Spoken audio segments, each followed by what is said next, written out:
In this video, I will show you how to fix Wi-Fi connected to device can provide internet issue.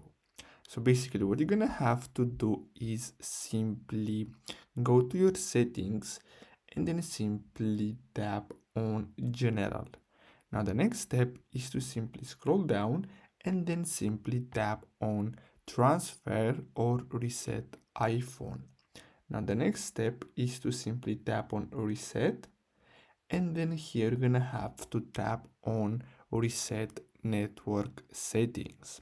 Now after you do that, you're gonna have to go back again to general, and then you're gonna have to make sure that you have the latest version of iOS installed on your iPhone. So simply tap on software update and then make sure that you have the latest version.